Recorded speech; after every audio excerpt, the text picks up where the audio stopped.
Il y a des machines qui marquent leur époque, et puis il y a le Renault 651, on l'appelle affectueusement le Petit Bleu, mais ne vous laissez pas tromper par ce surnom presque mignon. Ce tracteur, c'est le super-héros des fermes des années 70 et 80.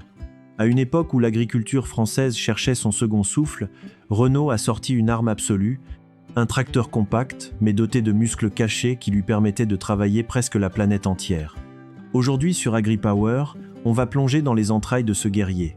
On va voir pourquoi son moteur est considéré comme immortel, comment son système de relevage a révolutionné le travail du sol, et surtout, pourquoi il est encore aujourd'hui le choix numéro 1 de ceux qui veulent de la fiabilité pure, sans électronique. Accrochez-vous, car on va décortiquer chaque boulon de ce monument national. Et restez bien jusqu'à la fin, car je vais vous révéler une anecdote sur sa conception qui explique pourquoi il démarre mieux par moins 15 degrés que beaucoup de tracteurs modernes.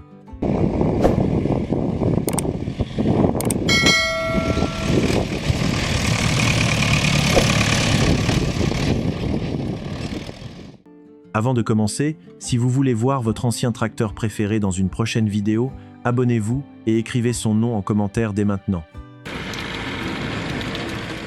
Pour comprendre la naissance du 651, il faut se replonger dans la stratégie de Renault Agriculture au tout début des années 70.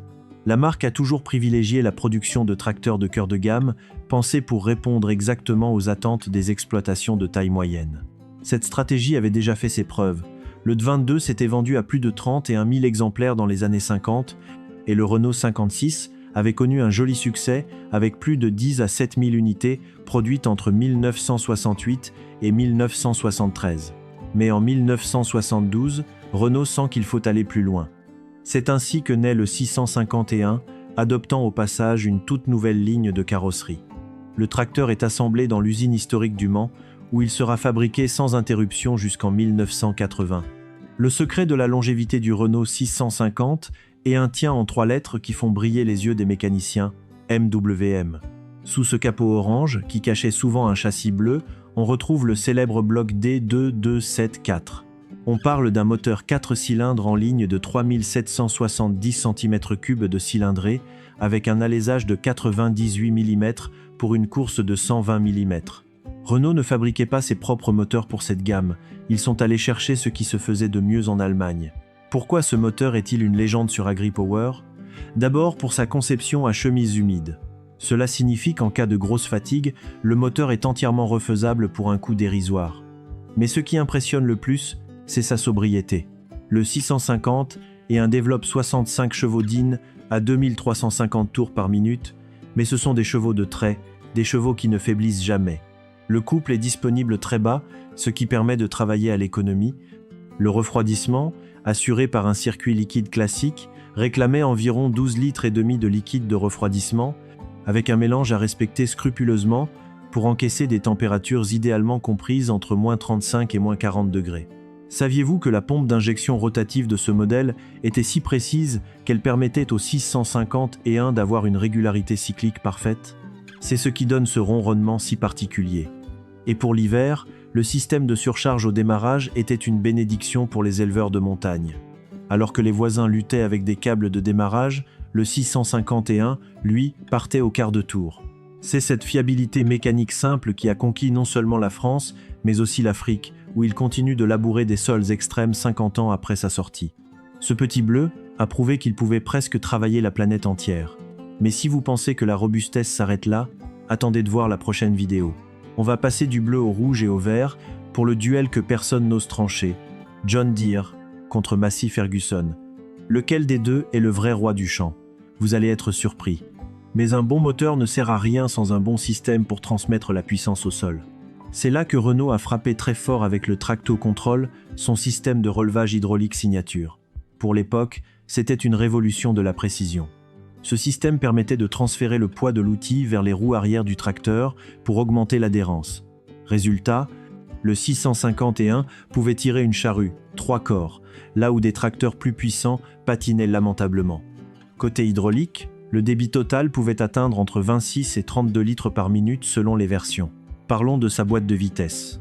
Selon le numéro de série, elle proposait une base de 12 vitesses avant et 3 arrière, parfois complétée par un inverseur selon les versions. Pour les années 70, Avoir des rapports synchronisés sur les gammes hautes, c'était un luxe. Cela permettait au 651 d'être le roi du transport. On l'utilisait pour tout.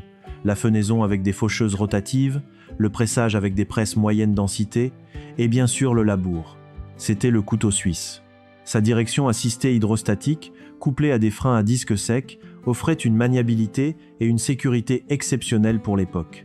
On pouvait faucher dans des petits prés de montagne ou manœuvrer dans des cours de ferme exigus avec une facilité déconcertante. La prise de force, réglée sur 540 tours par minute, permettait d'entraîner une immense variété d'outils attelés sans compromis. C'est cette polyvalence extrême qui a fait du 651 le tracteur principal de milliers d'exploitations. Il n'était jamais au repos. L'hiver au bois, le printemps au semis, l'été au foin. Il a littéralement porté l'agriculture familiale sur ses épaules.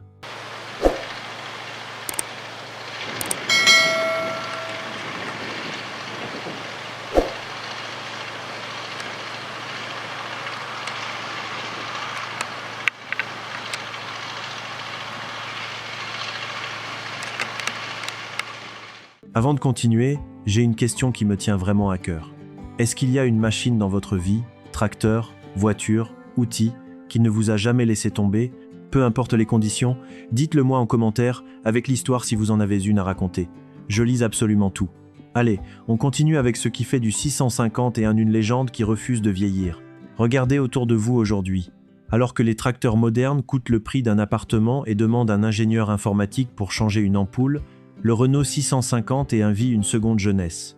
C'est ce que j'appelle le tracteur de la résistance. Sur les sites de petites annonces, un 651 en bon état se vend parfois plus cher aujourd'hui qu'il y a 10 ans. Pourquoi? Parce que pour un jeune agriculteur qui s'installe, pour un éleveur de chevaux ou pour faire son bois de chauffage, il n'y a pas d'investissement plus intelligent. Les pièces sont disponibles partout, de la pompe à eau à l'embrayage. Sur AgriPower, je vois souvent vos photos de restauration. La peinture orange qui brille, les jantes blanches immaculées, c'est magnifique. Côté chiffre de production, le 651 a connu un joli succès commercial. 10 à 8229 exemplaires produits en version 2 roues motrices et 6764 exemplaires supplémentaires en version 4 roues motrices, le fameux 651 A4, pour un total avoisinant les 25 000 unités entre 1972 et 1980. Un tracteur qui, à vide avec sa cabine, affichait environ 2695 kg sur la balance.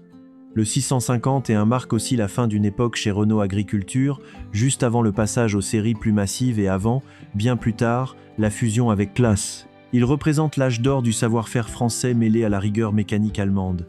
C'est un tracteur qui a une âme. Quand vous êtes au volant d'un 651, vous ne faites pas que travailler, vous communiquez avec la machine.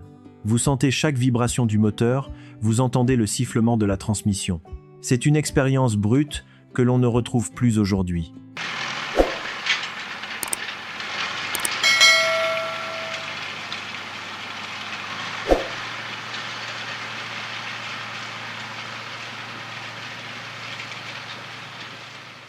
En résumé, le Renault 651 n'est pas qu'un morceau de ferraille orange et bleu.